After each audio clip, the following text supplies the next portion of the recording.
Really nice warm evening in a little remnant savanna. They got some clearing going on. I'm not sure what for, but down here, it's not blooming yet, but this is a native euphorbia corrallata.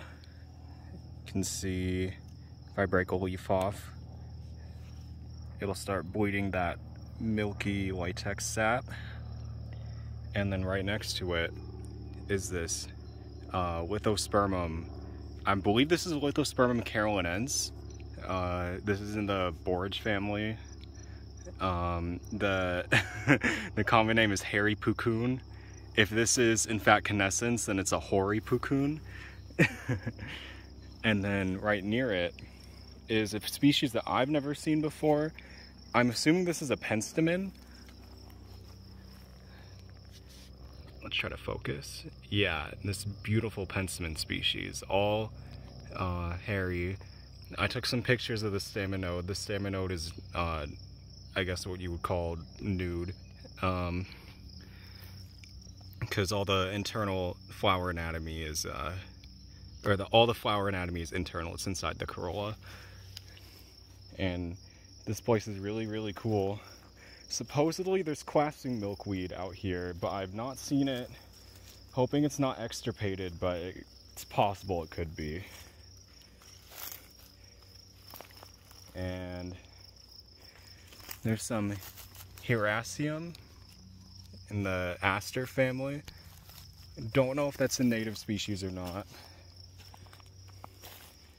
And here we have a relative of the milkweeds. This is Opposonum.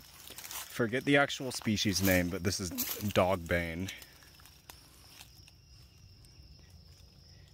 So pretty cool. I'll be searching for that milkweed. I hope it's still here. I hope I can find it, but who knows? It's a pretty rare species, so I think it's pretty conservative. It might have been extirpated from here. But nonetheless, very cool area.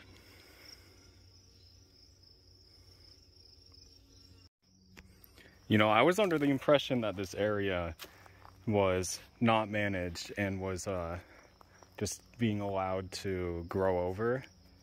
But we have some clearing of some trees that if these were allowed to mature, then they would close the only canopy gap that's here. So even though they are cutting down some oak trees, I'd say support it, and they're cutting down all of these invasive pines that were planted. I think these are Scots pines, but I'm not 100% sure. And there's an area that I walked through that used to be a whole pine plantation that got harvested clear cut, and they apparently planted some native seeds there, which would be really cool. Oh, maybe with all this disturbance, then the clasping milkweed can come out of the seed bank. And relatively characteristic of these dry areas, this is a club moss. This is a lycopod, very, very primitive vascular plant. This is Diphysastrum digitatum. It looks kind of shitty right now, but it'll plump back up. I think it's just because it's dry, very dry right now. But yeah, really cool area. I'm glad to see that people are actively restoring it, because we desperately need to keep the remaining savanna prairie habitats.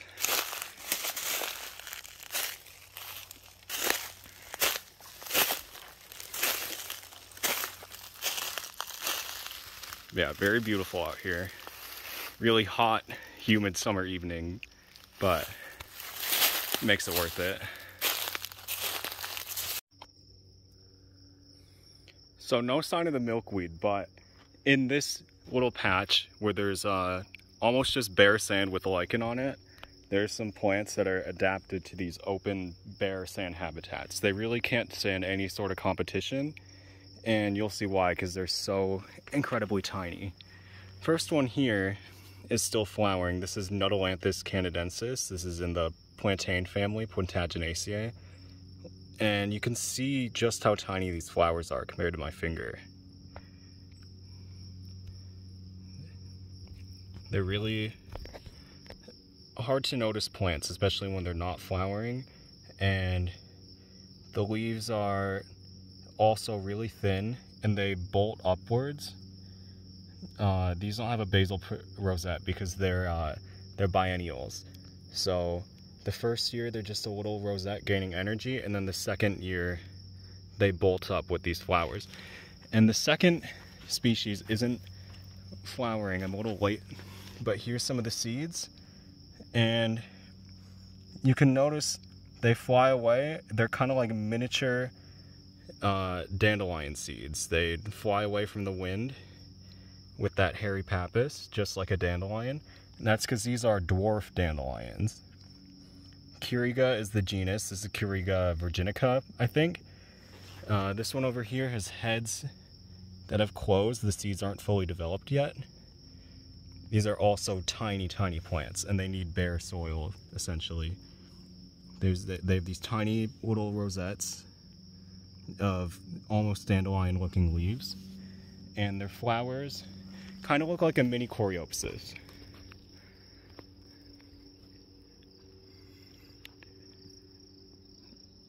Really, really beautiful out here.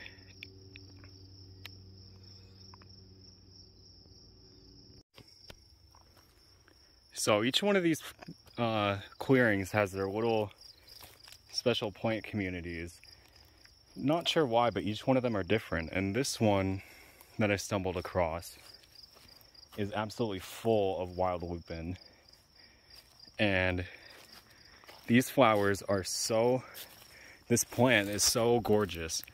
And I do not understand why I don't see people planting this in their gardens.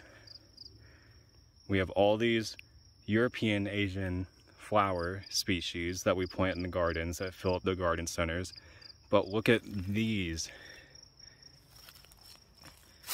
gorgeous native lupin.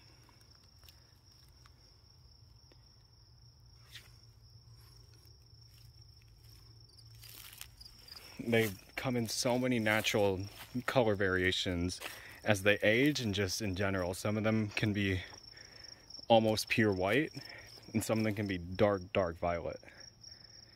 And native insects love these. There's a federally endangered species of butterfly, the Carner blue, that needs this species to survive. It actually occurs in Michigan, and it would be really cool if I could just see this planted at someone's house once, but it's all the same. But at least you can come out here to places like this and see it in the wild.